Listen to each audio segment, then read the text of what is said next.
Just because I'm a transmigrator who can reincarnate infinitely, my wife insists on forcing me to give her lover my heart. Otherwise, she'll divorce me and prevent me from ever completing the task of winning her heart. Just as I was about to refuse, my biological daughter, whom I've taken care of for 8 years, kicked my leg and said, "If you don't give uncle your heart, I won't acknowledge you as my dad." When I was reborn, I ended up with a new wife. They went crazy looking for me. One ended up in a mental hospital, calling everyone husband. The other ended up in an orphanage, calling everyone dad. Chapter 1. I agreed to donate my heart to Makoto. After waiting in the cold hallway for 3 hours, I gave in. It was December, and the temperature outside was below 5 degrees Celsius. I was only wearing a thin home outfit, my lips turning pale from the cold. Willow opened the door and looked down at me, asking, "Are you sure you've thought this through?" I gave a faint smile, realizing that no matter what I did, I could never warm Willow's heart. I was a task-oriented person, and when I first received the mission, I knew Willow had someone she loved. After failing 2 missions in a row, I followed the system's advice and switched identities to become Makoto's twin brother. With a face that resembled Makoto's, I successfully married Willow.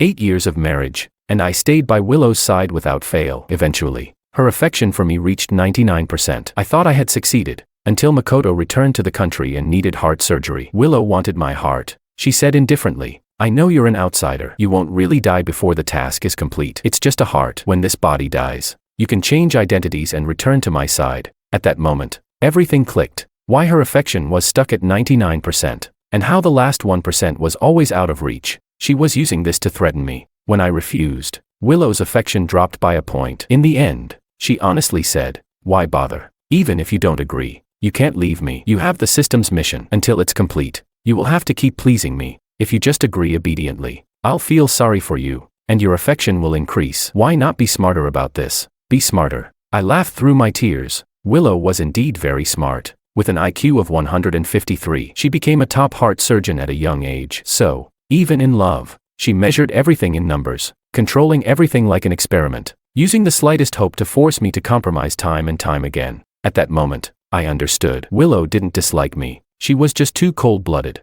too heartless. In the end, even my biological daughter, whom I had cared for 8 years, said the same thing as her mother: "If you don't agree to give Uncle Makoto your heart, I won't recognize you as my dad." Their hearts were like iron lumps that could never be warmed. Since that was the case, I didn't want to waste another 8 years. I said, "I've made up my mind. Since you want my heart, I'll give it to you." At the same time, I silently spoke to the system in my mind: "After this body dies, please just give me a new target for my task." The system asked, "Host, are you sure you want to change your task target? After changing, you and Willow will have no further connection, but you will be reborn with a new identity." I replied, "Yes." No further connection was fine. I didn't want to continue pursuing Willow. Willow showed a hint of surprise. She didn't expect me to agree so quickly. She furrowed her brow, sensing something was off with me, but didn't think too much about it. She said, "Come in and rest." As soon as I entered, my daughter Maria threw something at me and said from above, "Bad dad, fix this." On the table was a car model. From the looks of it, it was something that belonged to Makoto's son. I couldn't help but sneer. This mother-daughter pair was truly devoted, even loving his son as if he were their own. Maria, seeing me smile, furrowed her brow uncomfortably and said, "I want it fixed by tomorrow. Fix it now." I coldly turned my gaze away and said, "I won't do it." This car model was complicated, and fixing it wouldn't be done in a day. I had just spent 3 hours outside in the cold, my hands and feet numb and stiff. I could barely move. But Maria got angry. She shouted, "Why are you so useless? You can't do anything. I already promised Lucas, and I need a good one for him by tomorrow. You have to do it today." Chapter 2. In a cold voice, I said, "Maria, I'm your dad, not your servant." I rarely got strict with Maria. Maria inherited her mother's high intelligence, and I didn't have to worry about her studies at all. Most of the time, my focus was on Maria's daily life, everything from her clothing and food to her health. I took care of it all with meticulous attention. But despite all this, Maria was always dissatisfied with me. She had grown accustomed to my sacrifices, and now, she was demanding more, expecting me to do anything for her without question, as though it was her right. In the past, I tolerated it, but now, I couldn't anymore. Willow came out of the kitchen and told Maria, "Let your dad rest tonight. We can do it tomorrow." At that moment, Willow seemed to return to her role as a good wife. She put a hot water bottle in my arms and tried to hold my hand, saying, "Why get angry with a child?" I stepped back slightly, avoiding her touch. I spoke calmly, "I'm not angry with her." I thought to myself, "I'm just informing Maria that I no longer plan to be her dad." Willow's hand froze in midair. Before pulling back, there was a sense of awkward silence, a feeling of lostness she couldn't quite place. Willow frowned. She had never seen me like this. In her mind, I should have exploded in anger, only to relent in the end. But now, I had skipped all the steps and calmly accepted everything, as if I didn't care at all. She said, "Let's eat first." Willow changed the subject and brought out a bowl of fish soup from the kitchen. She handed me the first bowl. "Drink some soup to warm up. Isn't fish soup your favorite?" I looked at the milky white soup, with tender fish meat and a rich broth. It was one of Willow's best dishes, but a bitterness rose in my heart. I said, "Makoto is the one who likes fish soup." Willow's movements paused for a moment, before she casually replied, "Your brothers. Your preferences should be similar." I gave a self-deprecating smile. Makoto and I had completely different tastes, but Willow only remembered Makoto's. Her mind, which usually only kept track of experimental data, had dedicated a space to remember everything about Makoto. I lowered my head and said, "I hate fish soup. I hate the fishy smell in it. It's unpleasant. Disgusting. Drinking it feels like drinking swill." Willow's actions didn't stop. She just calmly said, "Eating fish is good for your heart." I tightened my grip on the spoon. So, this was what she cared about. I didn't say anything more, forcing myself to drink the entire bowl of fish soup before heading to my room. We had been married for 8 years, but Willow and I slept in separate rooms. She had said her sleep was light, so I volunteered to sleep in the guest room, and that's how it had been for 8 years. It was probably because she didn't want to share a bed with me, but now, I didn't care anymore. The next morning, I woke up feeling groggy, not knowing when I had fallen asleep. There was a loud knocking on the door. "Dad, bad dad, why aren't you up yet to make my breakfast?" My body felt heavy, and I struggled to get up, realizing it was already 8 o'clock. Maria had school at 7:30, and I usually woke up before 6 to prepare breakfast and the things she needed for school. I opened the door, and Maria kicked my calf. At 7 years old, she had some strength, and the pain made me step back a few paces. I coldly asked, "Where's your mom?" The living room was empty, and there was no one in the room either. Maria casually said, "Mom went out. Her work is so important. Unlike you, a low-level worker who's too lazy to get up and make me breakfast." Willow was indeed busy. As one of the top heart surgeons in City A, she worked tirelessly, often neglecting Maria. When Maria was sick as a child, I took her to the hospital alone, running up and down, sweating profusely. In the end, Maria recovered, but I got sick. When Willow found out, she coldly said, "Next time, remember to call the nanny." "Call the nanny," she said lightly. She had never taken care of a child, so of course, she didn't understand how worrying it was when a child was ill. A nanny could only take care of errands, but how could I trust a nanny to provide the companionship and care a sick child needed?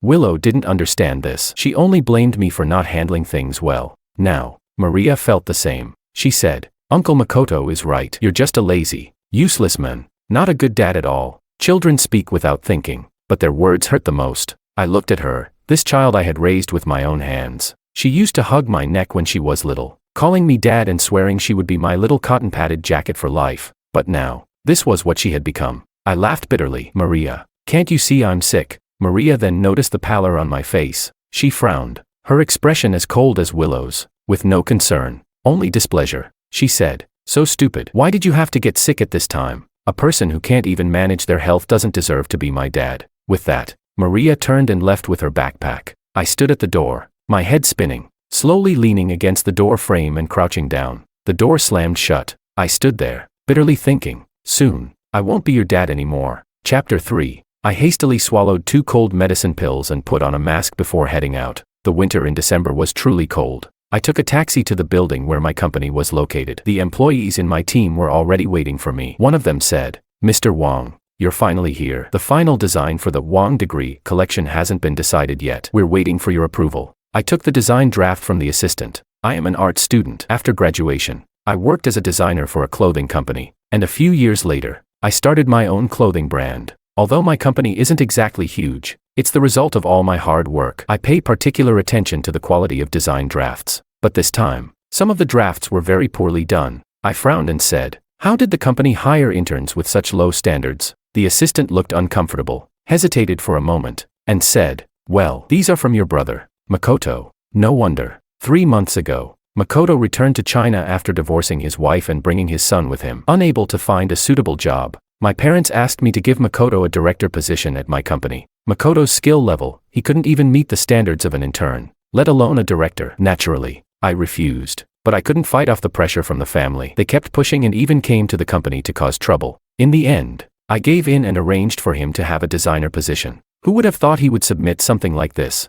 I immediately had those drafts removed and told the assistant, from now on, just make it look like you're doing something with his submissions. Don't bring them to me. I found them unbearable to look at. Then, I took out the design drafts I had modified over the past few days from my bag and said, take these and discuss them with a few designers. See if they're good enough for the final collection. The assistant's eyes lit up as soon as he saw them. He said, Mr. Wong, you're too humble. This will definitely work. Everyone knows your level. I just took it as flattery and turned to handle the rest of my work. After the heart surgery, this body was doomed to die. After my death, the system would give me a new body, and this company likely wouldn't survive either. After years of hard work, I planned to pass the company on to my best friend, but before that, I wanted to finish the remaining work and stay on duty until the very end. I worked until 2 in the afternoon, when my stomach started growling, and I realized I hadn't eaten all day. Just as I was about to head out for lunch, the office door was pushed open. It was my father, looking travel-worn. When he saw me, his gaze was sharp,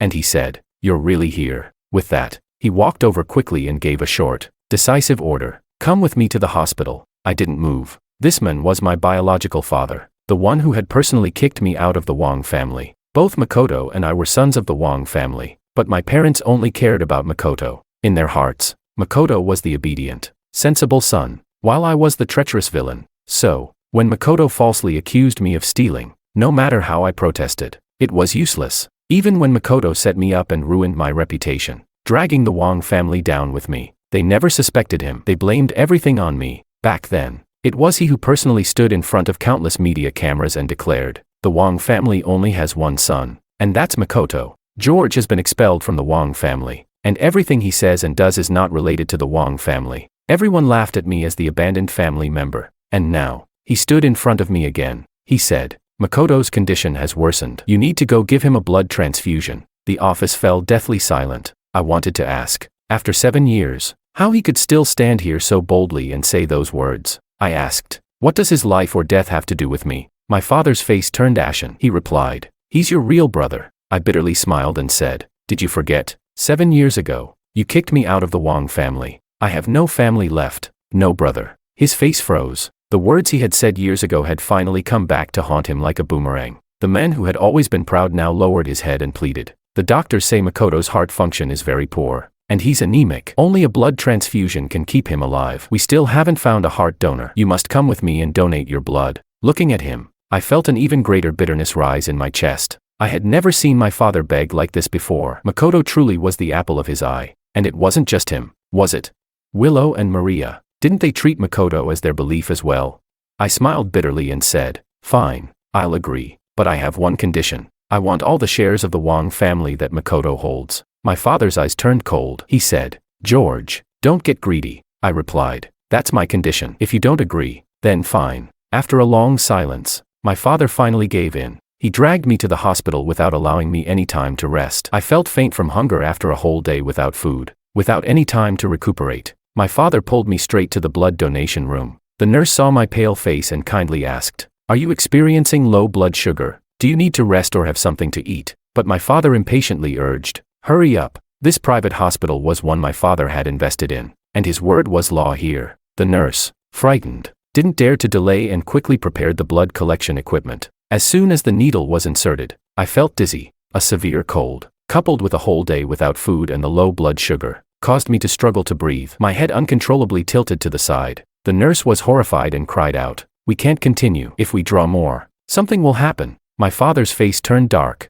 He was worried not because I might die, but because without me, Makoto would have no blood. He said, "Fine, stop here. Use what you have." I was supported into the restroom. I lost consciousness completely, and in a daze. I didn't know how much time passed. A woman barged in, slapped me hard across the face, and cried, "It's all your fault. What are you pretending to faint for? What use is this little bit of blood?" The pain woke me up, and I saw my mother's swollen face, her hands grabbing me, punching me, crying as she shouted, "Why did I have you two in the first place? If only it was just Makoto. You're a curse. Even when you were in my womb, you took away Makoto's nutrition, causing him to be born with heart disease. Now when we need your blood, you're here acting like you're dying. Do you want your brother to die that much?" Her cruel words pierced deep into my heart. I, who had never cried, now felt cold tears fall from my eyes. I had heard these words countless times since childhood. Just because Makoto and I were twins. Just because Makoto had heart problems.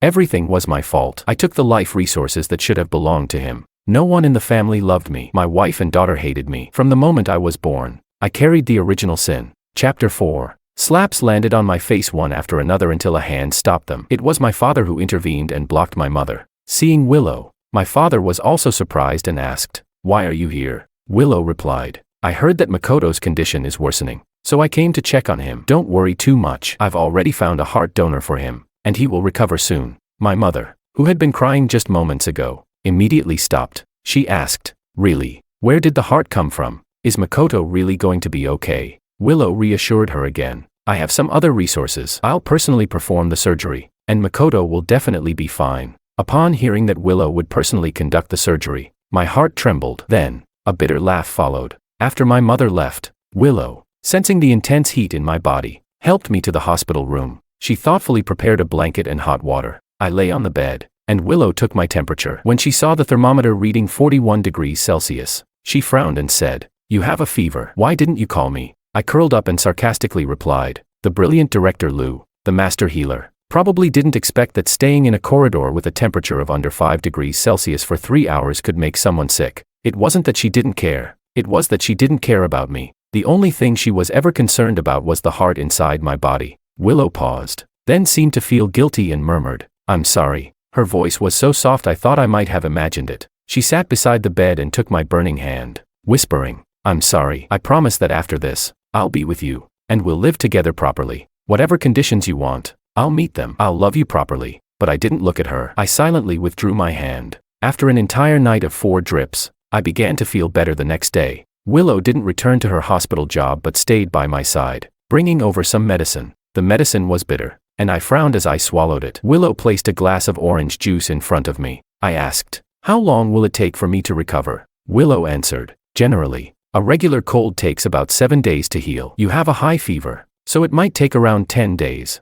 I asked again, "Will this delay the heart transplant for Makoto?" I said it so casually, as though it was a trivial matter. Willow looked at me with a complicated expression, suddenly feeling like she didn't understand me anymore. She didn't respond immediately. I continued, "Even if I'm not healed, it won't matter, right? After all, once the heart is removed, I won't be alive anyway. Does a cold matter?" My words were too cruel, yet I said them with unnerving calmness, like a cold blade. For some reason, Willow seemed distressed. She insisted, "I'll make sure you are healthy enough to undergo surgery, healthy enough to go under the knife, only to never come back." Huh?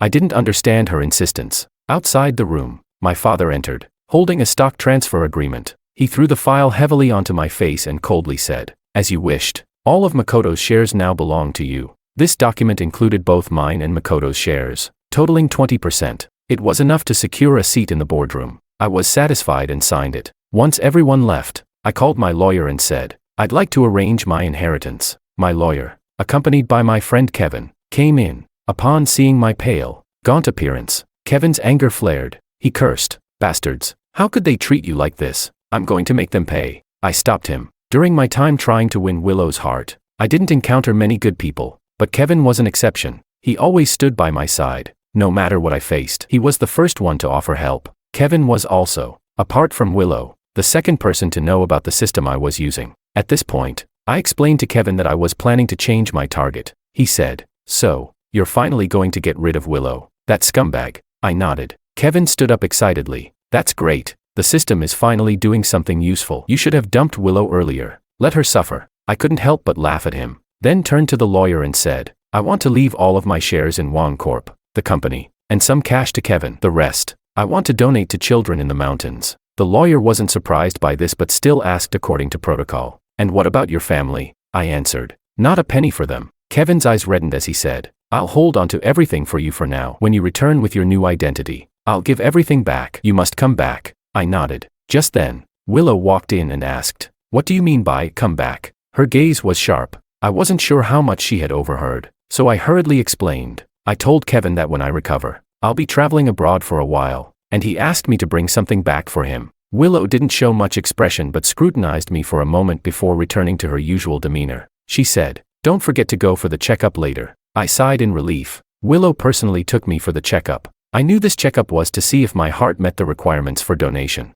After the checkup, I happened to run into Makoto. He was sitting in a wheelchair, his thin body under a hospital gown. His face was pale, and he coughed intermittently. Just sitting there made one feel heartbroken. Suddenly, Makoto spoke. Bro, I heard from my wife that they've found a heart for me. Aren't you happy for me? I looked into his black eyes, so bright and innocent, but underneath, there was so much malice. Does he really not know anything?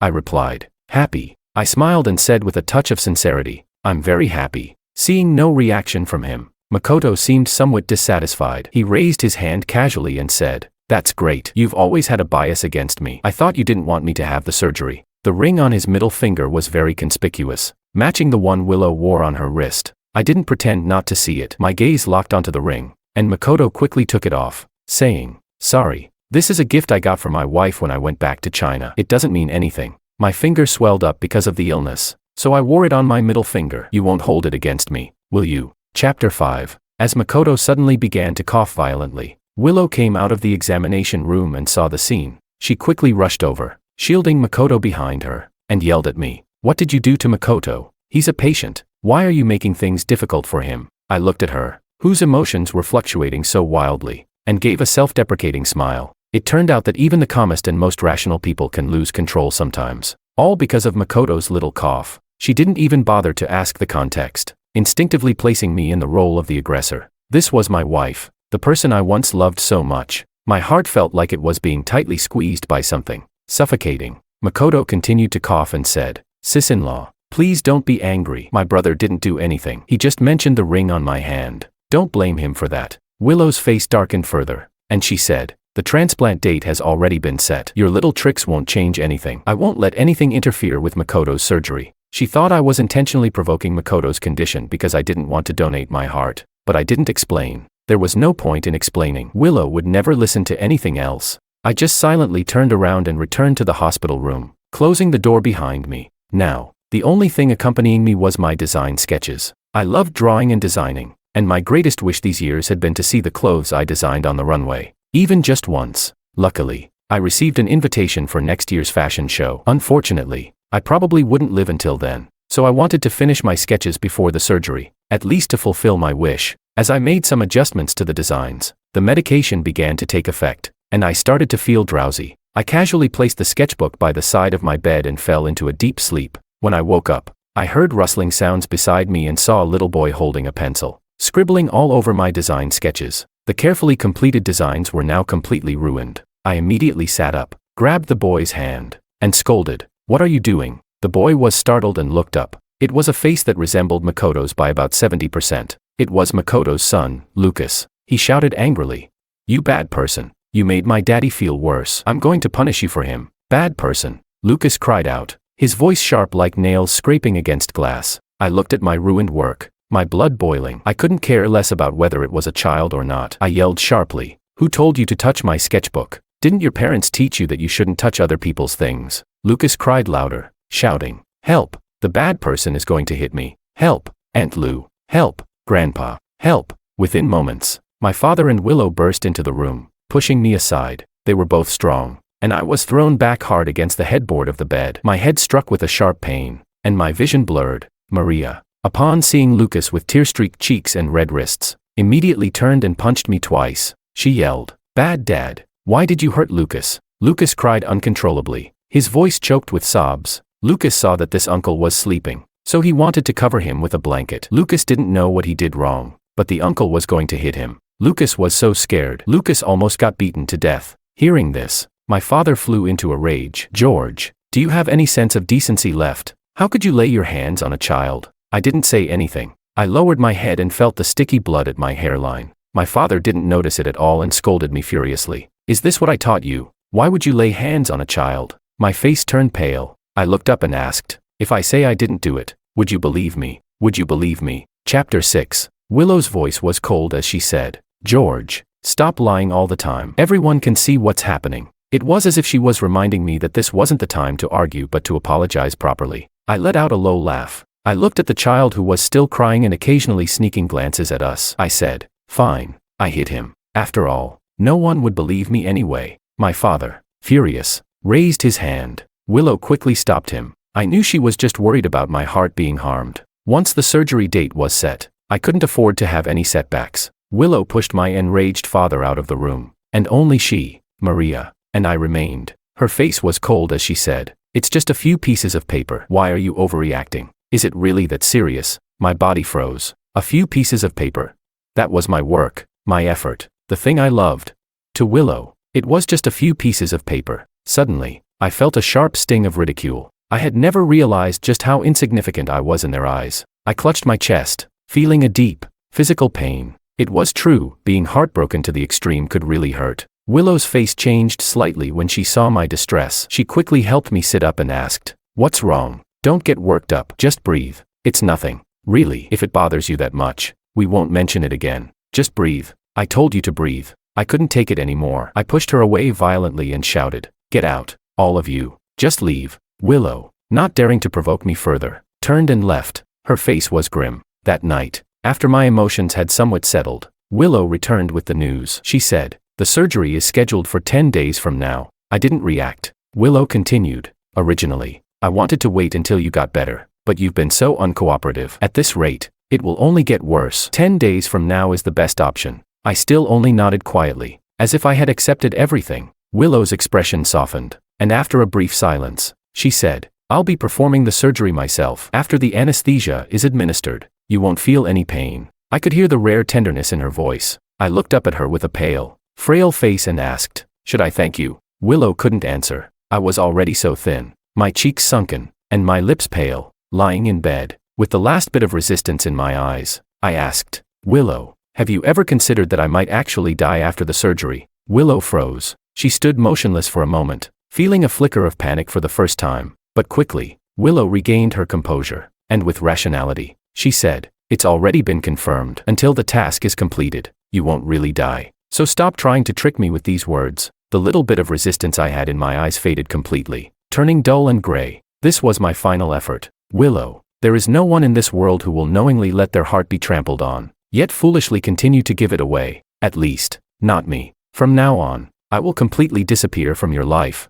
The room was silent. Willow stared at me, and strangely, her heart seemed to hurt in a way it never had before. But soon, she suppressed the pain. Her rationality told her this was just temporary. Once the surgery was over, everything would go back to normal. She would make it up to George, and everything would be like it was before. George would be revived, and there would still be a chance. Chapter 7. After that, I spoke very little. Every day was either spent sketching or staring out of the window. The last 10 days passed by as if I were just counting down the hours, no longer attached to anything around me. Willow abandoned all her work to stay in the hospital, accompanying me for one test after another. Blood tests, medications, needles piercing my arm with no mercy, yet I didn't make a sound. The endless silence only seemed to make her more anxious. When passing by my hospital room, my father's expression was a mixture of confusion and anger. He asked, "What are you trying to do? Do you really need all these tests for a simple cold? Are you just pretending to make us feel sorry for you?" I didn't answer. My face had grown increasingly pale over the past days,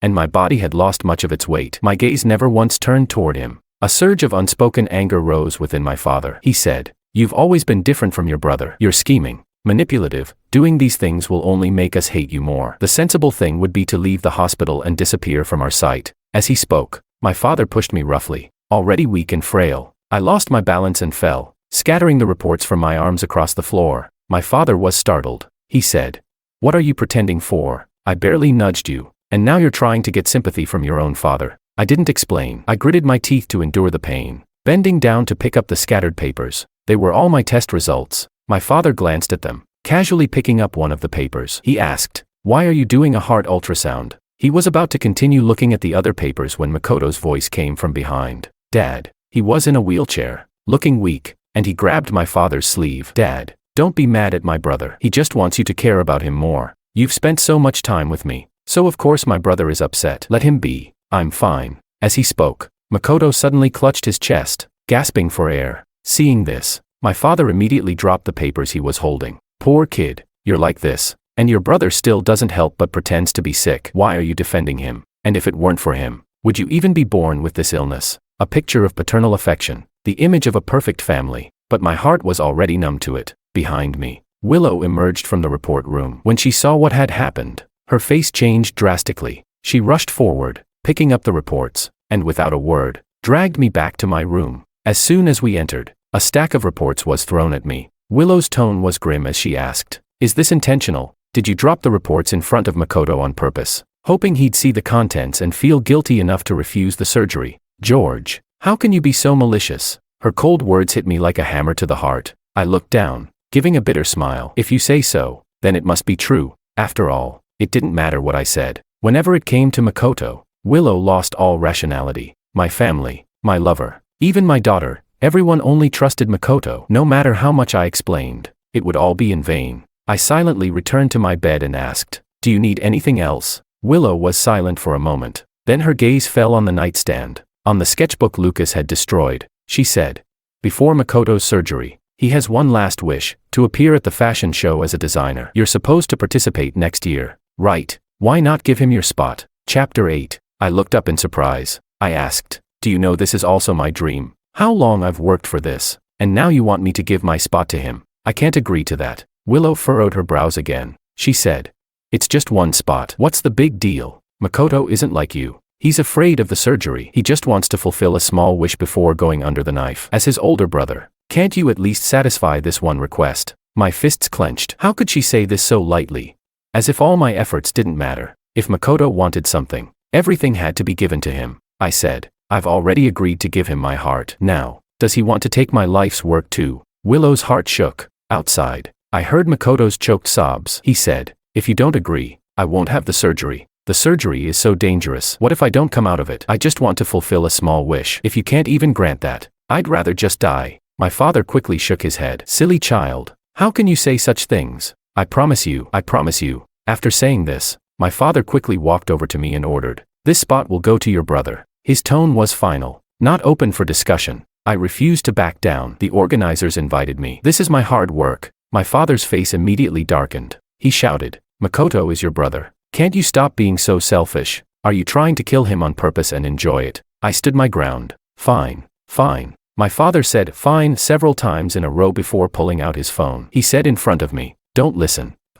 Fine. Don't even think about keeping your pathetic company. Do you want me to send someone to buy it out now? You care about your precious work so much. Think carefully. What's more important, your company or a single spot? I trembled, staring at him in disbelief. This was my father. He would use my weakness against me, time and time again, forcing me to compromise. My fists tightened. I knew, once my father said something like that, he could actually make it happen. Willow, standing by, also tried to persuade me. "You'll have another chance for a spot next time. Just let him have it this time." I laughed bitterly. I looked at the people in front of me, my closest family, my wife, my relatives, my child, all of them siding with Makoto. I replied, "Fine, I'll let him have it." Then I turned to the others and asked, "Are you all satisfied now?" Everyone breathed a sigh of relief and turned toward Makoto. Only I remained still, tilting my head back, closing my eyes, holding back tears. The light in my eyes slowly faded, until it completely extinguished. Later that evening, Willow brought me a bowl of porridge. It was the seafood porridge I loved, the aroma strong and inviting, but I had no appetite. I lay motionless on the bed. In the trash can, my sketches, which I had thrown away myself, lay discarded. Willow carefully brought the porridge to my mouth, but I didn't respond. I simply turned my head away, coldly. After a long silence, Willow set the porridge down and said, "Then eat it yourself." The room fell silent once again. I looked at the porridge on the table and, without a word, threw it into the trash can. The next day, I saw Makoto waiting in the hallway, his eyes gleaming with smugness. He said, "Brother, what's the use of your talent? In the end, the opportunity is still mine." Chapter 9. Makoto sneered, "No matter how hard you try, it's all in vain. Everything I want, Dad, Mom, and even Willow will put right in front of me. You've never enjoyed this kind of treatment, have you?" He suddenly burst into laughter, a cold, malicious smile on his face. "I wonder, after my surgery, if you'll still have the chance to see me on the runway." The look in his eyes was all too clear. He knew everything. He knew it all. I stared at him coldly and said, "Even if you get on stage, with your level, you'll only become a joke." Makoto's expression darkened immediately. With no one around, his face showed no pretense. He sneered, "Instead of worrying about me, you should be more concerned about your good friend. I heard he's causing some trouble." I turned pale. "What do you mean?" Makoto feigned innocence and said, "You still don't know. Your good buddy Kevin came to me, talking all sarcastic. I just told Dad that I didn't like him. And it seems like Dad's going to take care of him. It might be tricky, but you know how Dad works. He can easily frame him with some tax charges. He won't be out of prison for 10 or even 20 years. I couldn't hold myself back any longer. I raised my hand and slapped him across the face, yelling, "You lunatic. What's your problem with me? Why target my friend?" Makoto laughed carelessly. "Why shouldn't I? You don't have anything left for me to target, so I'll just make things hard for him. You can only blame yourself. You're the one who ruined your good buddy. What does it have to do with me?" Makoto grinned, looking so innocent, yet his words were filled with chilling cruelty. I raised my hand again, but this time, before I could strike, I was forcefully pushed away. Willow arrived, quickly pulling Makoto behind her. She shouted, "What are you doing?" Her eyes were filled with anger as she glared at me. "What has Makoto done to you? Why are you trying to hit him again?" In the blink of an eye, Makoto began to cough uncontrollably. He said, "Willow, it's not my brother's fault. It's just that I spoke carelessly and offended him. I don't mind if he hits me to vent his anger. I'm not in pain." Makoto suddenly began to act as if he was struggling to breathe, pretending to be in extreme discomfort, almost as if he were dying. Willow's face grew even darker. She shouted, "George, have you lost your mind? Why are you doing this to Makoto? Look what you've done to him." But I couldn't care less. I only had one thing on my mind, to call Kevin and warn him to be on guard. I took my phone out, but before I could dial, Willow smacked it out of my hand. She bit her lip and said, "Do you even have a heart? At a time like this, you're still thinking about your phone." Makoto's condition can't handle any more stress. The phone hit the ground. The screen shattered instantly. I picked it up and checked. It was completely dead, unable to turn on. Willow didn't even acknowledge my actions. She grabbed my hand and said loudly, "Makoto's condition is worsening. He needs to have surgery right away." That's when I noticed Makoto was clutching his chest, gasping for air, putting on a painfully exaggerated act. He tightly gripped Willow's clothes, but his eyes were smug, clearly enjoying the situation. It was all a show. I pulled away from her and tried to go to the nurse's station to borrow a phone, but Willow's people grabbed me and held me down, giving me no chance to resist. She yelled, "Do you want to back out now? There's no need to wait anymore. The surgery must happen immediately." They dragged me toward the operating room. I had no strength to resist, so I said to Willow, "I'm not backing out. Just let me make a call. It's urgent." Willow ignored me, assuming I was just stalling for time. I was helplessly strapped to the operating table, several people holding me down. I begged again, "Willow, please, let me make just one call. It's just one call, please." Willow's expression remained cold. "Administer the anesthesia." The cold liquid was injected into my body, and I knew there was no chance left. My eyelids grew heavier, and the world around me went dark. Before I lost consciousness, the last thing I saw was Willow's face, and with a cold, venomous gaze, I muttered, "Willow, you won't have a good end." In the darkness, the cold, mechanical voice of the system echoed in my mind. "Unfortunately, the affection is insufficient. Host's third task has failed. The current body is about to die. According to the host's wish, we have already selected a new target and are seeking an appropriate opportunity for reincarnation." Chapter 10. Beep. The cold alarm from the heart monitor echoed through the room. A nurse's voice rang out, "Dr. Liu, the heart removal was successful." Everyone breathed a sigh of relief, but Willow's hand suddenly trembled, a wave of immense panic sweeping over her. She instinctively looked at the figure lying on the operating table. George's face was peaceful, lying there without a single breath. She had personally removed his heart. Willow suddenly felt dizzy, as though reality was slipping through her fingers. It wasn't until someone beside her nudged her that she snapped back to reality. "Dr. Liu, isn't it time for the transplant now?" That's right, Makoto was saved. Wasn't this what she'd always wanted? After 6 hours of surgery, Willow walked out of the operating room. Wang's father and mother Wang were anxiously waiting outside. Even Maria and Lucas had arrived, all of them concerned about how Makoto was doing. Willow said, "The surgery was a success." Wang's father and mother immediately burst into tears, and Maria and Lucas jumped up in joy. No one asked about George's whereabouts. Inside the operating room, Makoto was wheeled out. Mrs. Wang followed the nurse to the ward, while Mr. Wang stayed behind to thank Willow. His eyes were filled with tears as he grasped Willow's hand and said, "Willow, you're truly a great daughter-in-law. If it weren't for you finding the heart and personally performing the surgery for Makoto, it wouldn't have gone so smoothly. If I'd known, I should have had Makoto marry you earlier. Actually, back then." He sighed halfway through. "Never mind. Forget I said anything. Can you tell me who donated the heart? I'd like to thank their family properly." Just as he finished speaking, the operating room door opened. The nurse wheeled my body out, covered by a white sheet. As the nurse passed by Mr. Wang, the wind from the window blew a corner of the sheet up, revealing a hand with a birthmark. Mr. Wang froze. He asked, "What's this?"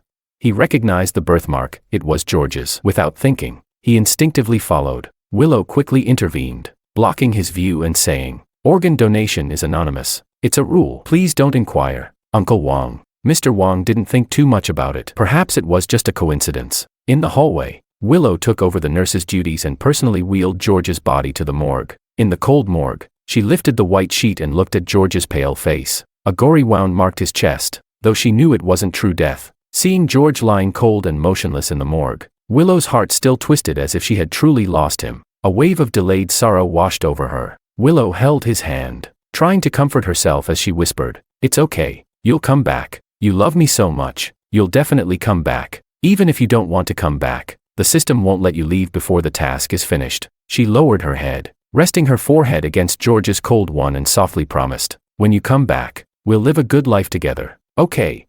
If it were the old George, he would have gently stroked her face and said, "Okay," but now, the only response was endless silence. Based on Willow's experience, George would return within 3 days. He would inhabit another body and live under a new identity. And Willow was confident, no matter what George's new form was, no matter what identity he took on, if he appeared beside her, she would definitely recognize him. Chapter 11. When Willow stepped out of the morgue, she saw Maria standing at the door. Maria was looking inside, a bit awkwardly asking, "Did Dad die?"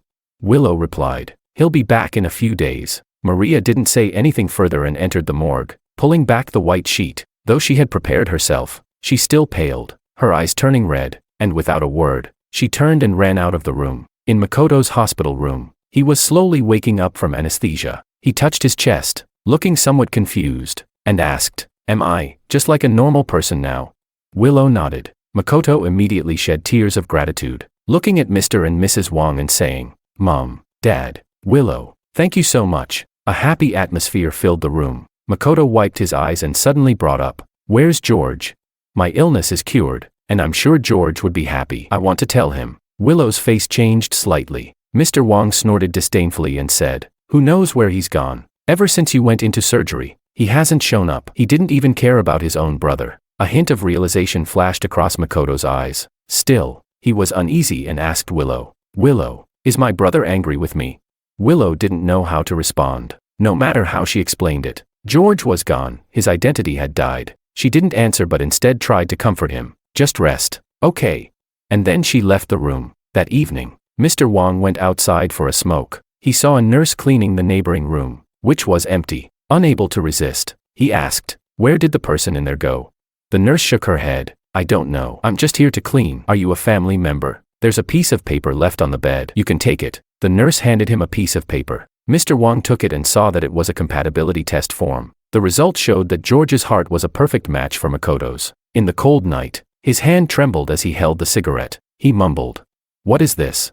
The nurse, thinking he didn't understand, explained, "It's a compatibility test. The donor and recipient match perfectly." Mr. Wong's hands began to shake. He looked over the form again and again, the names George and Makoto written clearly and unmistakably. In that instant, memories of the numerous tests George had undergone came rushing back. He recalled the test results he had found outside the hospital room, the body covered by a white sheet outside the operating room. The wind had blown the sheet up, revealing that familiar birthmark on the hand. Mr. Wong's hand trembled, and the form fell to the ground. Stumbling, he turned and rushed toward the morgue, nearly falling along the way. When he opened the morgue door, he saw George lying silently on the slab, his face drained of color. Mr. Wong stumbled and fell. Willow rushed to catch him, blocking his view, but before she could explain, Mr. Wong pushed her aside and, finally breaking down, asked, "What is going on?"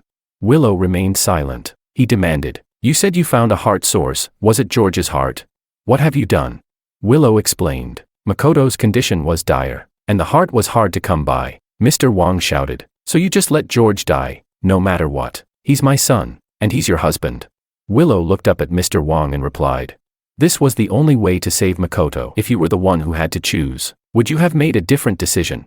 Chapter 12. The morgue fell into silence. No answer was the best answer. Wong's father staggered back a few steps, realizing something. Finally, he covered his face and cried out, "I'm sorry, Dad. I'm sorry." He apologized to George's body. Willow said nothing and silently leaned against the wall. After a long time, she finally spoke. "I'm sorry for him. I've already bought a plane ticket to leave once Makoto is discharged." I will take George's ashes and leave here. You know, he didn't want to see you all. After saying this, Willow turned and left. Days later, when she returned to the familiar home, Willow still felt a sense of disorientation. After all, she had lived with George for 8 years, and there were traces of him everywhere in the house. On the wall hung their wedding photo, where George was smiling so brightly, so full of life. Willow felt a pang of discomfort and decided to go downstairs to buy something. As she passed by a woman in the neighborhood, the woman asked, "Willow, I haven't seen George around lately." Willow didn't know how to answer and said, "He went back to his hometown."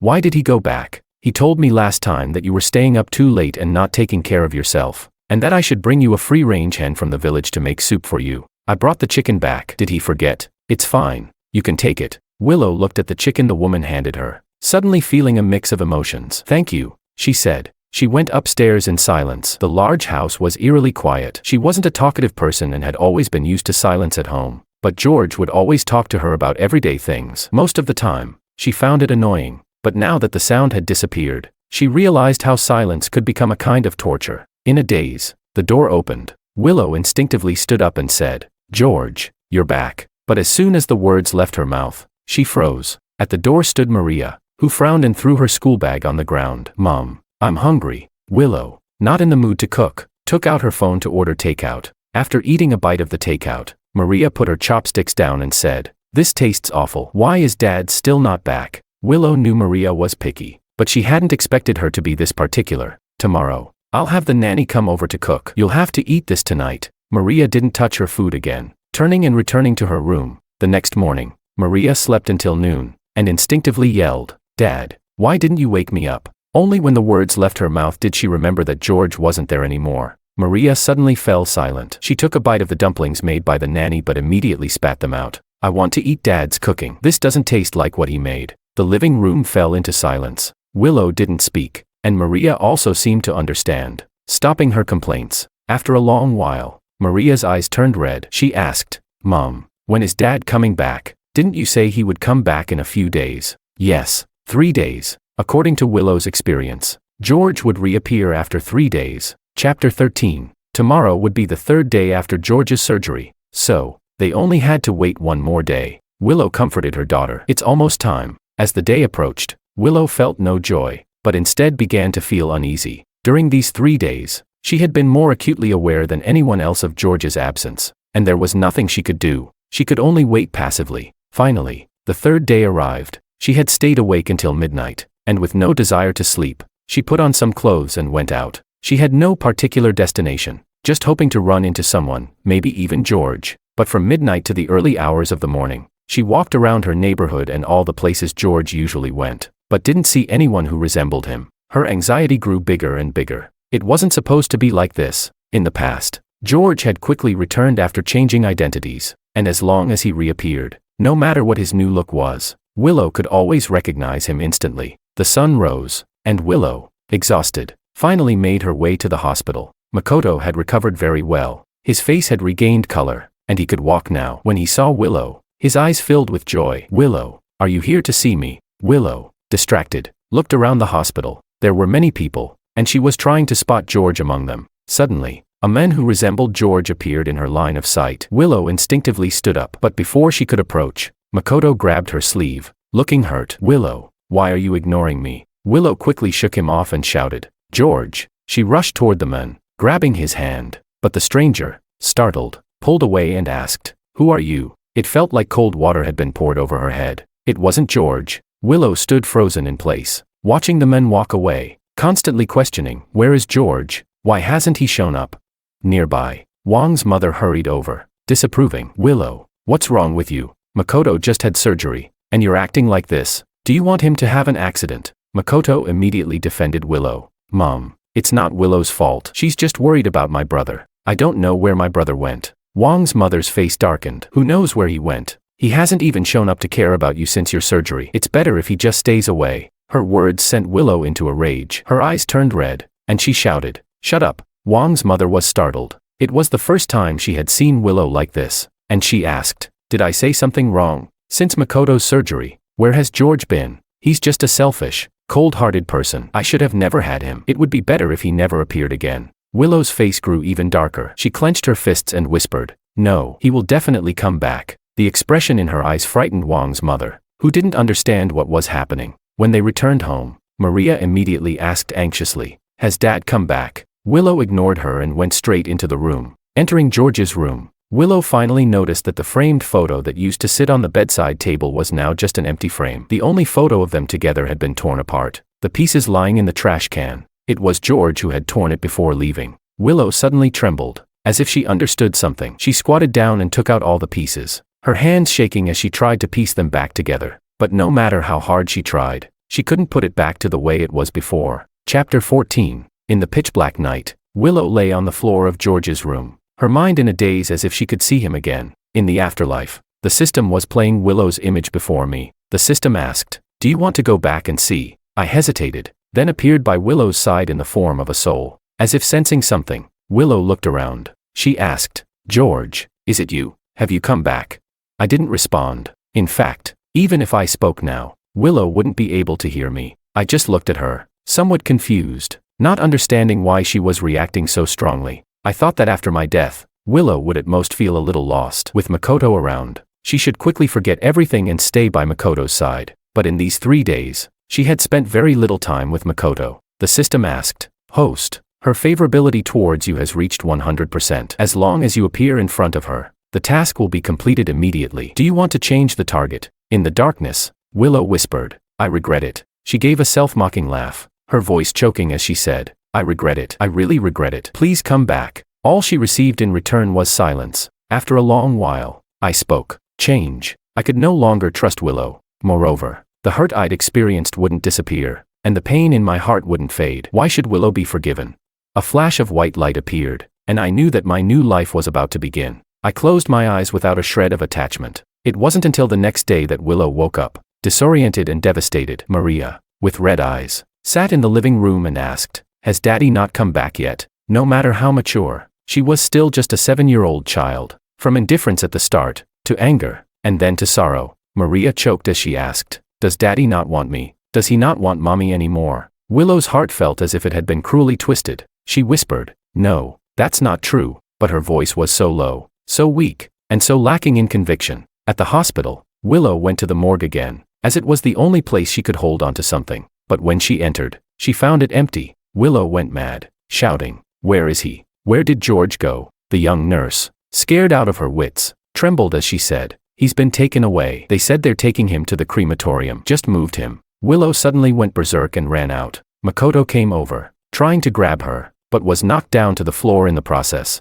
"Willow." Makoto shouted her name. Willow paused, and upon seeing Makoto, her eyes were filled with confusion and pain. Makoto asked, "Willow, what happened to you?" Willow didn't answer. After hesitating for a long time, she turned and walked away. When she reached the hospital entrance, Kevin was there with the funeral home staff, loading my body into the car. Willow suddenly rushed over, pushing everyone aside, shouting, "Get away! Who told you to touch him?" Kevin, with red eyes, glared at her and said, "George is already dead. Do you want him to never have peace?" Willow's body shook. She then shook her head, saying, "No, he's not. He'll come back." She didn't know how to bring me back. She could only deceive herself, thinking that if she kept my body, maybe one day a miracle would happen. Kevin couldn't hold back any longer. He slapped her hard and angrily shouted, "What right do you have to say that? Do you think George is lying here because of me?" He shouted, "And now you're pretending." Chapter 15. Kevin's words were like daggers to the heart. Willow trembled all over, her head lowered as she sobbed quietly, unable to refute anything. Behind her, my mother came over, bewildered, and asked, "What's going on? What's all this fuss about at the hospital entrance?" Only then did my mother notice the funeral home's car parked nearby, with a body wrapped inside. Since it was already covered, my mother didn't realize it was me. She frowned in disdain and continued questioning Willow. "Makoto's feeling a bit unwell and wanted you to check on him. Why aren't you concerned? I even thought you were a good girl and wanted Makoto to marry you." Nearby, Kevin sneered, "Taking your elder son's wife for your younger son. You really are a great mother." The sarcasm in his words was evident. My mother's expression instantly darkened. She said, Wait a minute. You're George's friend, right? This is a family matter. What does it have to do with you? Also, how much longer is George going to stay dead? Why doesn't he come out himself, causing this ruckus? Tell him, if he's got the guts, he should die out there and never come back." Kevin's eyes turned red with anger. He then turned to Willow, gritting his teeth as he mockingly said, Looks like you've been hiding things pretty well. My mother didn't understand what he meant. Makoto hurried over from behind, grabbing my mother, trying to get her to leave. He said, "Mom, I'm not feeling well. Can you take me home to rest?" My mother immediately lost all focus on the situation, only wanting to take Makoto away. But Kevin blocked their way. He stood in front of them, tearing off Makoto's fake facade, saying, "Why are you in such a hurry to take your mom away? Afraid she'll learn the truth?" Makoto's face started to pale. He said, "What are you talking about? I don't understand." My mother sensed something was off, but still stood by Makoto's side, questioning Kevin. "What exactly are you trying to say?" Kevin asked. "Aren't you curious where the heart inside your son came from?" Without thinking, my mother replied, "Of course, it was donated by a kind-hearted person." Kevin laughed in disbelief. He said, "Do you need me to remind you how hard it is to wait for an organ donation? Makoto was in the hospital for so long and couldn't get a heart. So how did George, who was just hospitalized, get one? Whose heart is he using?" My mother turned even paler and scolded, "You're talking nonsense. How could I ever go dig up George's heart? Don't make baseless accusations." Kevin turned to Willow and asked, "Is it an accusation? Ask your good daughter-in-law." My mother's face grew even whiter. She looked at Willow, but Willow just lowered her head. Then she looked at Makoto, who was desperately shaking his head, claiming to know nothing. My mother's chest heaved as she continued to refute. "This can't be. How could this be? You're just talking nonsense." Before she could finish her sentence, Kevin pulled her in front of the funeral home's car. He unzipped the body bag, revealing my corpse. My father rushed over, but was still a step too slow. My mother let out a blood-curdling scream, her body going limp as she stared at the person in front of her. "Let go of her," my father shouted as he rushed forward, holding my mother up and trying to block her view. But it was too late. My mother's eyes widened in disbelief as she stared at the person in front of her. Her mouth hung open, and she couldn't find the words to speak for a long time. She could barely stand, leaning on my father, feeling like something inside her mind had snapped. She muttered, "How is this possible? How could this?" Kevin sneered, "Take a good look. Makoto's life was bought with your other son's life." These words were a direct blow to her heart. My mother couldn't take it anymore, letting out a final, heart-wrenching wail before collapsing unconscious. Chapter 16. Makoto's face wasn't much better than my mother's. Kevin walked up to him, and Makoto, terrified, stepped back. He finally braced himself against the wall. Looking at Kevin in fear, he stammered, "I don't know. I really don't know anything." Still pretending, even now. Kevin almost wanted to tear his face apart, but that would be too easy. He looked at Makoto, speaking each word deliberately. "Do you think you've won? George died because of you. From now on, your parents, your children, everyone will remember this fact. You'll forever be a sinner, never able to hold your head high in front of George, and no one will ever unconditionally favor you again." For the first time, true fear appeared on Makoto's face. His legs gave way, and he collapsed onto the floor. Seeing this, Kevin turned around and pushed my body into the car. Then he asked the lifeless Willow standing beside him, "I've already found a grave for George. You'll never find it. Never show up at his grave and dirty his eyes." Willow seemed to have had her soul sucked away. Standing in pain and confusion, she murmured, "He really won't come back, will he?" She didn't believe it. Willow looked around, ignoring the strange stares of the people around her. She shouted loudly, "Don't you have a system? Didn't it say you couldn't leave until the task was completed? Why, system, come out. Why didn't he come back this time?" The people passing by thought she had gone mad. Makoto, frightened, looked at her and cautiously spoke. "Willow." Willow suddenly shoved him away. Her eyes were bloodshot, staring fixedly at Makoto's chest, where George's heart was beating. It was all because of Makoto. If it weren't for that surgery, George wouldn't have disappeared, and nothing would have happened. She had never regretted anything as much as she did now. Makoto was startled and stumbled back. Willow's gaze felt like she was trying to dig his heart out. Once back in the hospital room, Makoto's face had lost all color. My mother had already regained consciousness, but she was still dazed. When she looked at Makoto lying on the bed, she suddenly shouted, "George." Makoto's face instantly turned pale. He trembled for a while, then whispered, "It's all my fault. I killed my brother. I'll return his heart to him. I'll pay with my life." Saying this, Makoto grabbed a fruit knife from the bedside table, intending to stab himself in the chest. My father hurriedly stopped him. In the past, my mother had always been the one most heartbroken over her son, but now, she just coldly looked at him and said, "George is dead. What are you trying to do this for? Who are you doing this for?" Makoto's body stiffened. Before, my mother had never spoken to him like that. Now, her cold words stung deeply, and he realized how harsh they could be. My father, with red eyes, also said, "This is George's heart. No matter what you do, you cannot harm this heart." Makoto looked at him in disbelief. The two people who had once loved him the most had changed their attitude completely. He had switched places with the old me. In his panic, Makoto saw Willow standing at the door and said, "Willow, do you blame me too? Do you think I killed my brother? But I didn't know anything. Why are you all blaming me?" Makoto's eyes reddened, feeling incredibly wronged. If this were the past, everyone in this room would have rushed to comfort him. But now, no one moved. Willow just looked at him and asked, "You really don't know?"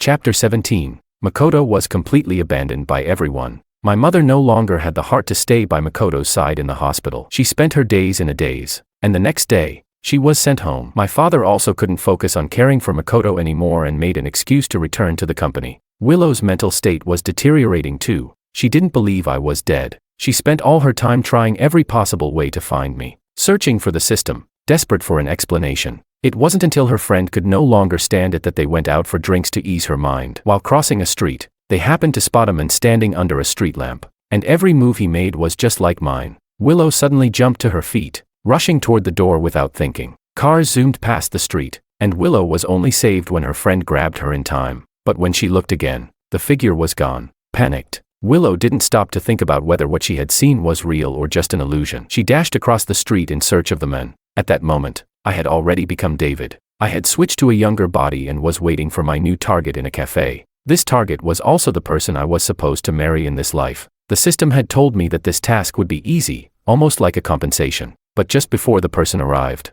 a figure appeared before me, leaving me stunned. George Wong.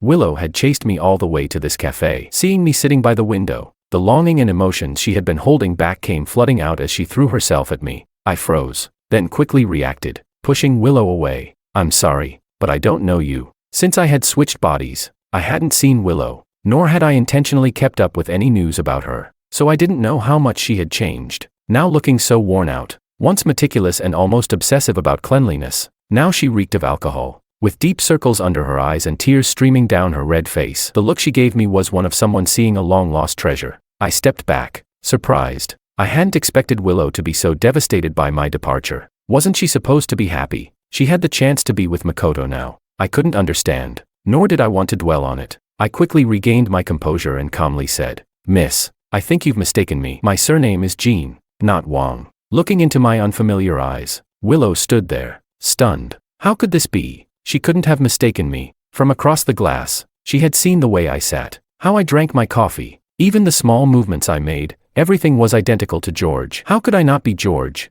In the time it took for her hesitation, I stood up and left my seat. Willow hurried to follow, but a bodyguard appeared out of nowhere and blocked her. I got into a car, maintaining my cold and distant expression. "Sorry, I really don't know you. Please don't look for me again." With that, the car door closed. The world grew quiet. I leaned back in my seat, rubbing my temples. I asked the system, "How did she find me?"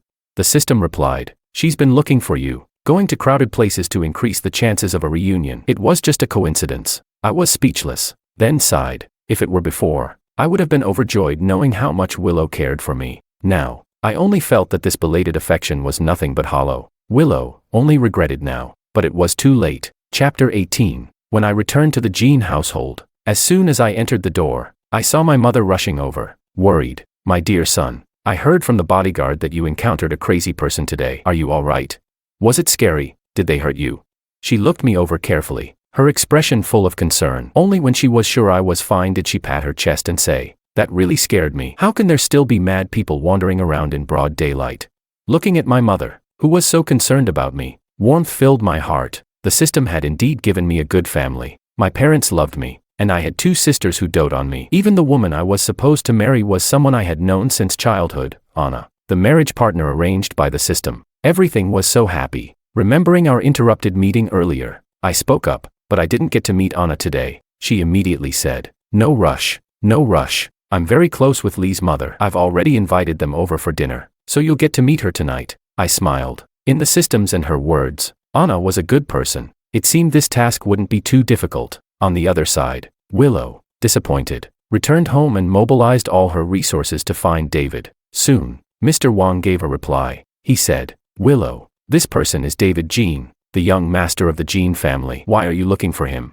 Willow stared at the photo of David, her fingers trembling. She said, "No, he's George." Mr. Wong was shocked and thought Willow had lost her mind. He was about to try and console her, but Willow had already left. 3 days later, at the charity gala, I, as one of the invited guests, attended the event. Standing beside me was Anna, wearing a fishtail dress, her smile captivating. We both appeared at the gala, and rumors about a potential marriage between the Jean and Lee families were subtly confirmed. All eyes turned to us, offering praises of a perfect match, but in the corner, Willow stared at the scene, her eyes bloodshot. She didn't believe the man in front of her wasn't George. Downing the glass of wine in her hand, Willow walked toward me. Having drunk a little, my face felt warm, and I was looking for a quiet place to cool off when I saw her walking toward me. The slight intoxication in my brain immediately cleared, and I stood up straight. Willow looked far more composed than she had when I had seen her a few days ago, probably because she had prepared for this moment. When she got close, she politely spoke.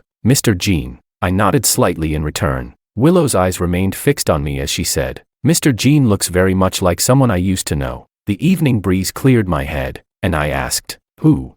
She replied, "My husband." I smiled. In the past, Willow never liked to admit in front of others that I was her husband, because her heart belonged to Makoto. The only person she had ever wanted to marry was him. Now, in front of me, she was admitting I was her husband, but it was too late. I politely responded, "Then you must have mistaken me." Willow didn't answer my question but spoke to herself. He really loved me. In this world, I can't think of anyone else who loved me the way he did. It's a pity that at first, I didn't like him. I married him only because he looked like the person I loved. My throat felt dry, and the wind made my eyes sting. I didn't understand why Willow was saying this to me now. Was she reminiscing about the past?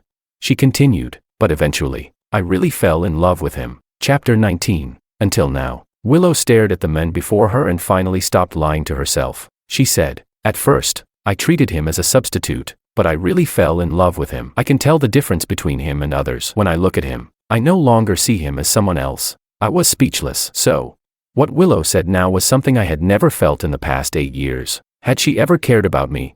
She continued, "So I regret it." Willow's eyes were red, and her voice trembled as she said, "I regret not realizing my feelings sooner. I regret hurting him. Regret doing things that can never be undone. George, I regret it. Please forgive me. Let's start over. I'll make it up to you little by little. Let's forget the past." "Okay," Willow said, grabbing my hand, her eyes red and pleading. I could feel her trembling, but my heart had already been shattered beyond repair. I could no longer bear this belated love. I slowly pulled my hand away and showed her the ring on my ring finger. "Miss, I don't know what you mean. I've already told you. My surname is Jean. I'm not your husband, and I'm already engaged." Willow's eyes widened. She stared at the ring, then instinctively refuted. "Impossible."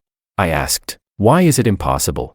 She said, "Because you love me." Willow suppressed her emotions and continued, "You clearly love me. How could you be engaged to someone else? This must be fake, right? You're doing this to make me angry. I know I was wrong. I will never hurt you again. Please, take the ring off." "Okay." By the end, Willow was almost begging me. I couldn't help but feel disgusted. She knew everything. She knew how much I had once loved her, and how much pain I had suffered. But she simply never cared. When I loved Willow the most, all I got in return was endless pain. Now, Willow was standing in front of me, saying all these words. What did it even mean? I spoke. "You say he's your husband, the one who loved you so much. Then where is he now?" Willow froze in place. George was dead. No one knew better than her. He had died on her operating table. He died at her hands. The heavy truth caused her unbearable pain. She couldn't even look at me, let alone beg for anything from me. But she was so unwilling to accept it. After all, George had loved her so much. She said, "I hurt him. Now I regret it. I just want to ask for his forgiveness. Tell me, how can I get his forgiveness?" As she spoke, it was as though she were breaking down entirely. The door to the lounge opened again, and Anna entered, sensing the strange atmosphere. "What's going on?" Seeing her, I immediately gave a faint smile. In front of Willow, I put my arm around Anna and said, "This lady mistook me for her husband. She's asking me if, after hurting her husband, she can still ask for his forgiveness." "Anna, do you think her husband would forgive her?" Anna gave me a long, thoughtful look and then answered, "A woman who truly loves a man would never hurt him. If she has already hurt him, she has no right to ask for forgiveness, because the harm has been done, and time cannot be turned back to undo everything. Those who hurt the ones they love are destined to lack the capacity to love, and do not deserve to be loved in return." Chapter 20. Every word Anna said was exactly what I wanted to say. I turned to Willow and asked, "Miss Lu, do you understand now? Spilled water cannot be retrieved, and a broken mirror cannot be mended. If you truly can't let him go, you should take good care of your child. At least that would be a way to make amends to him." With that, I took Anna's hand and left. As we walked by the dessert table, I hesitated before finally speaking. Aren't you going to ask me something? Anna remained calm, picking up a piece of dessert and saying, when you're ready to talk, you'll tell me. If you don't want to, forcing you won't help. Besides, I trust you. Anna's expression was serious as she added, whenever you're ready to share, I'll be here, listening patiently. I looked at her and took the dessert from her hand.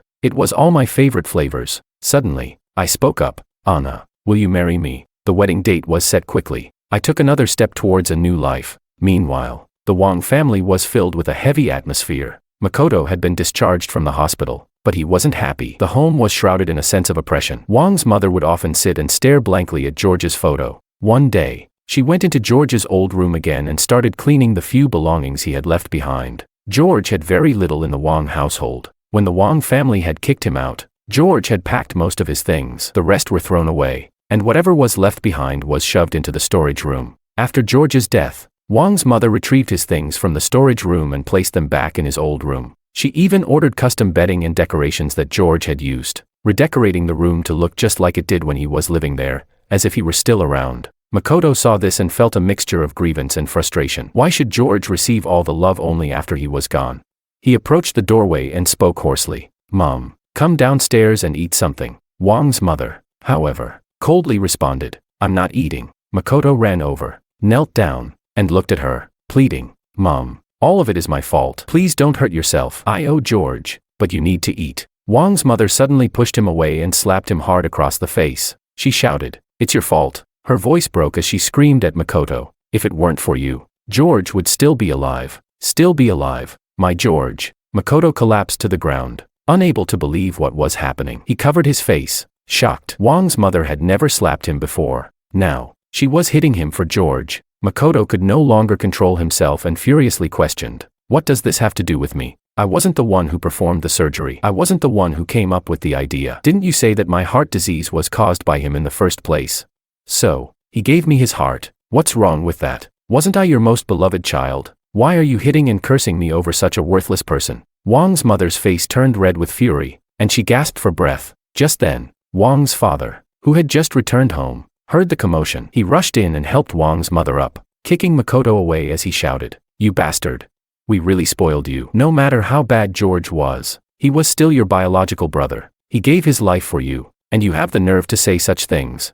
Chapter 21. Makoto stared at them in disbelief. He pressed his chest and loudly claimed he was having trouble breathing, just like before, but all he got in return was a cold glare from Wang's father, who said, your condition is fine now. This heart is George's. It's perfectly healthy. Who would believe this act? Makoto's expression twisted completely. In his mind, after the surgery, everything should have fallen into place. The parents' favoritism, Willow's confession, he thought all of it would naturally come to him, but the reality was that he lost everything. Why was this happening?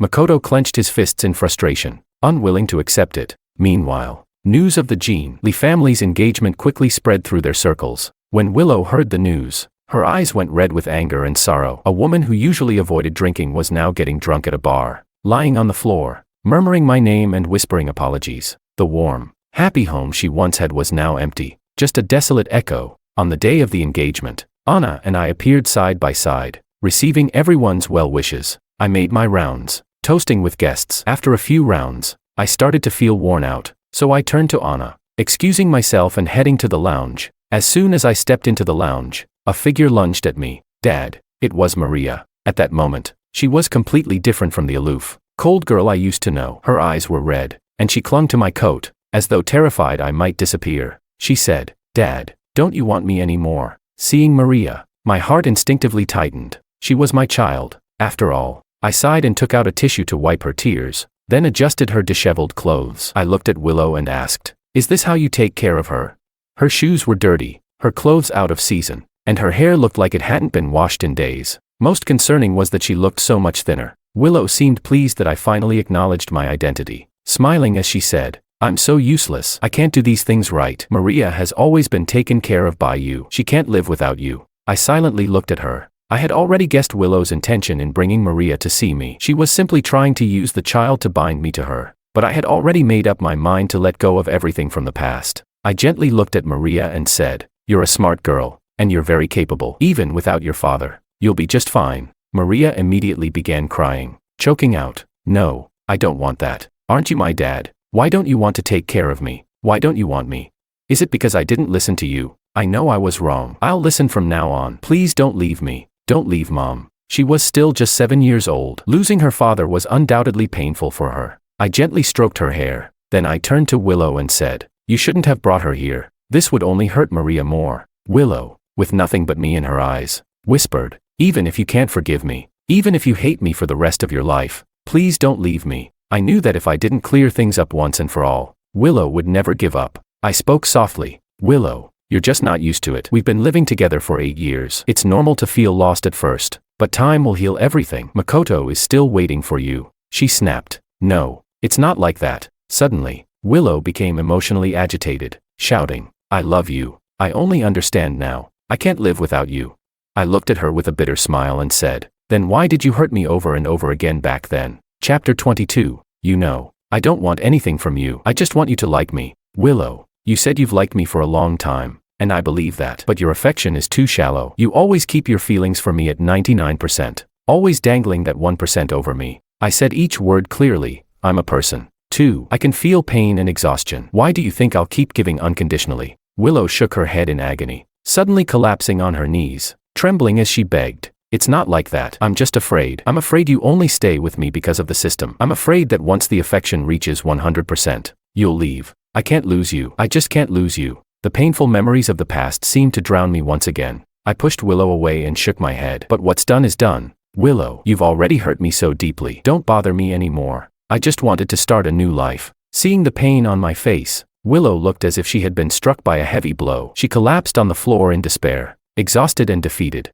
I spoke up. "Today is my engagement party. If you still feel even a little guilty, don't ruin the little happiness I have left." Willow could no longer say a word. She finally understood. She had caused irreversible harm to George, and now, there was no turning back. I disappeared into the lounge. Maria stood nearby, watching all of this in silence. Deep down, she had already realized that she would never have a father again. Suddenly, an overwhelming wave of sadness and grief rushed in. She turned and punched Willow. "It's all your fault. You chased Dad away. Now I don't have a dad anymore." As she spoke, Maria burst into tears. Willow silently embraced her, tears slipping from the corners of her eyes. She whispered, "We're all guilty. The sins were inexcusable. George had been right. Neither of them had any right to ask for forgiveness." On the stage, I had returned to my usual self. In my arm was Anna, elegant, beautiful, and graceful. We walked toward the flower-laden stage, surrounded by well-wishers. Willow watched it all through red-rimmed eyes. That night, Willow drank herself into a stupor again at the bar. By midnight,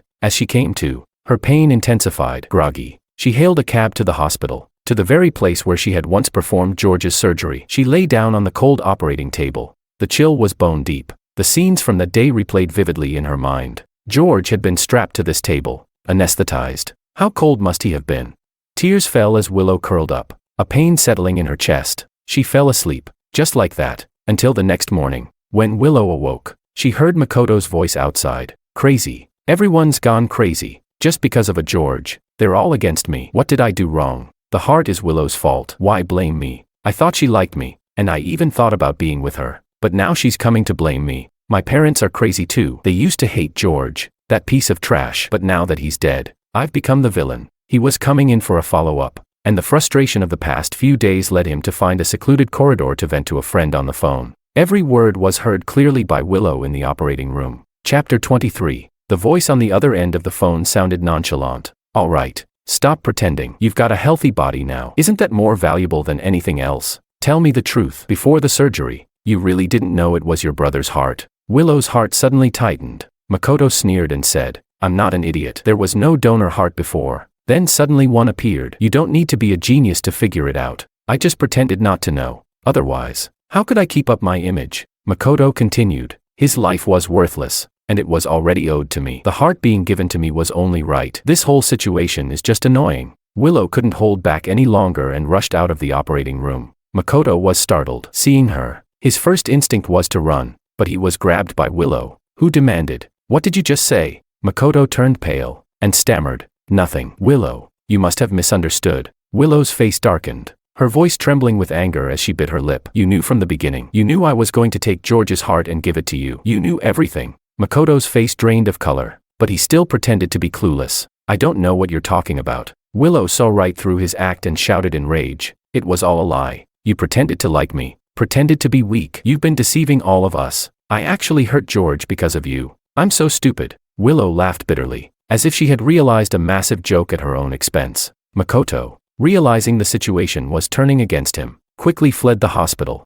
Willow stood there, stunned. Suddenly, something clicked in her mind. She hurried to her office. She pulled out Makoto's medical records and started reading through them one by one. Then, suddenly, she slapped herself hard across the face. The past medical records clearly showed that Makoto's heart condition was nowhere near life-threatening. He had been fully aware of his heart issues, yet he still insisted on skydiving, which worsened his condition to the point where he needed a heart transplant. Even then, it wasn't an immediate necessity. In the hospital, he deliberately acted as if he were in excruciating pain and even avoided taking medication to try to worsen his condition, knowing that Willow would eventually help him. And indeed, Willow had found a way to help him, by taking George's heart. When she realized all this, Willow felt like she deserved everything that had happened. She had been deceived by such a person, taking George's heart for him, making him suffer. What right did she have to ask for forgiveness?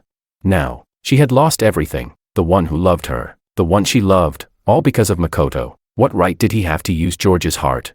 With this thought, she left the hospital and headed straight for the Wong family home. At that moment, the Wong house was shrouded in gloom. Makoto had just returned home and found his father sitting in the living room, furious, and his mother's face was as dark as ink. Makoto, feeling somewhat uneasy, asked, "Mom, Dad, what are you doing here?" Wong father stood up, and with a forceful slap, knocked him to the ground. Makoto, still confused, exclaimed, "Dad, what are you doing?" Wong father, in front of him, played a recording, the very one Makoto had made in the hospital corridor. It had been recorded by Willow and sent to Wong father's phone the moment it happened. Chapter 24. Wong's mother face was full of disbelief, mixed with pain and disgust. She said, "We always thought you were a good child, but it turns out it was all an act. You deceived your own parents and harmed your own brother. You took his life." She pointed at him, loudly reproaching him, her words filled with anguish. Makoto knew he could no longer hide the truth. With red eyes, unwilling to accept the reality, he shouted, "What does it have to do with me? I didn't cause him to die. It was you who drove him out of the Wong family. It was Willow who took his heart. I didn't do anything. I'm the one who's innocent. Weren't you the ones who hated him the most? You couldn't wait for him to die, and now that he really is dead, you're unhappy. What kind of parents do you think you are?" Wong's father's face turned bright red from anger. He clutched his chest and staggered, but Makoto didn't care. With red eyes, he continued, "Since I was young, you've been telling me that George's heart disease was caused by George. He was born to owe me. Mom, didn't you say it would have been better if I had been the only one? Now that George is dead and his heart is inside me, can't you just pretend you only had one child?" Makoto couldn't understand what had happened to his parents. They hadn't been like this before. Wong's mother was stunned by his words, glaring at him with disbelief. At this moment, she finally understood. The words she once said had truly come to pass. She whispered, "It's my fault." Wong's mother fell to her knees with a thud, clutching a photo of George, crying in agony. "I failed you as a mother. I killed my own son." Tears fell from her eyes as if she had aged decades in an instant. When Willow arrived, she saw Wong's father convulsing on the floor and Wong's mother crying uncontrollably. Makoto was standing by, watching coldly. He was about to leave. Willow blocked his path, her eyes red with fury. "Why did you harm George?" Makoto was furious now and violently pushed Willow away. He shouted, "Who harmed him? You. I didn't do anything, and you're all blaming me. But you're the selfish, hypocritical, narrow-minded, and venomous ones. You should thank me. If it weren't for me, his body would have been burned to ashes. At least now there's a heart beating inside me." Willow staggered back a couple of steps and then let out a low laugh. She didn't argue with Makoto but instead mocked herself. "Yeah, I'm selfish and hypocritical, narrow-minded and venomous. I killed George, but what gives you the right to have George's heart?" Saying this, Willow grabbed a nearby vase and smashed it over Makoto's head. Makoto fell to the ground, dizzy. Willow rushed at him, grabbing his throat. The sensation of suffocation took over, and Makoto struggled desperately, but his body, still recovering from surgery, couldn't handle the strain. Soon, his limbs grew weak, and he was unable to fight back. Makoto's defiance melted away, replaced with fear. "I was wrong. I shouldn't have said that. I didn't mean it." In an instant, his eyes widened in terror. Willow was holding a sharp surgical knife in her hand. Makoto's voice trembled in fear. "Willow, I really know I was wrong. Please, calm down." But Willow had stopped listening to anything. In her mind, the voices of Makoto and George intertwined. One cruelly reminded her of how she had hurt the person she loved. The other mocked her, ridiculing her foolish and laughable actions, mocking her self-inflicted misery. When she regained her senses, she realized her hand was warm. Looking at what lay in her hand, Willow was transported back to that day in the operating room. The nurse had asked, "Dr. Lou, is it time for the transplant?" Chapter 25. Without thinking, Willow immediately rejected. No transplant. This was George's heart. She wanted to return it to him, but looking around, she couldn't find me anywhere. She stood up, cradling the heart in her hands, and set off to find George. That night, the police discovered Willow lying in the snow, a pool of blood surrounding her. Wang's father had suffered a stroke and was lying in the villa, while Wang's mother had fainted from the shock. The investigation revealed a living organ donation case that shocked the whole of a city. The news exploded on social media. I learned about it 3 days later. Since the last time I parted with Willow, I had turned off my phone and ignored the outside world. I didn't want to get caught up in the past, but I didn't expect to hear from my father that Wang Corporation had collapsed. After Willow's arrest, the fact that the Wang family had exchanged one son's life for another's could no longer be hidden, and public opinion became chaotic. The hospitals under Wang Corporation closed, and everyone involved was arrested. Wang Corporation's stock prices plummeted and it quickly declared bankruptcy. Wang's father, who had not received timely medical attention for his stroke, woke up to find himself paralyzed on one side of his body, unable to move or care for himself. Wang's mother, overwhelmed by grief, went insane, holding onto George's photo and refusing to let go. The once mighty Wang family had fallen. Lucas, who lost his father, was taken abroad by his mother. Willow was diagnosed with schizophrenia and sent to a mental institution. The once brilliant genius had now become a prisoner of her own mind, the subject of countless discussions and pity. When I visited the mental hospital, I saw a dazed Willow. She had lost much weight, her face was hollow, and her hair had been cut short, no longer the spirited woman she once was. When she saw me, her vacant eyes suddenly focused. She said, "You look like someone I used to know." I asked, "Who do I look like?" She said, "You look like my husband. Unfortunately, I hurt him. He won't forgive me." Never. As she spoke, Willow suddenly laughed and cried, repeatedly saying, "He won't forgive me. Never." As I left, I took one last look at Willow. I thought to myself, our 8 years of love and pain are now settled. I don't hate you anymore. Don't remember me either. Let's both start fresh. When I left, I went to the social welfare institution. After Willow was locked up, Maria was sent there. In the director's office, I donated a large sum of money to the institution and stood by the window, watching Maria downstairs. Unlike the other children, Maria was sitting alone, drawing pictures. The director sighed as he spoke. "The child is still adjusting. Our teachers are very loving, and we have several children with autism here, and they've all adjusted very well." Several children walked up to Maria, asking, "What are you drawing?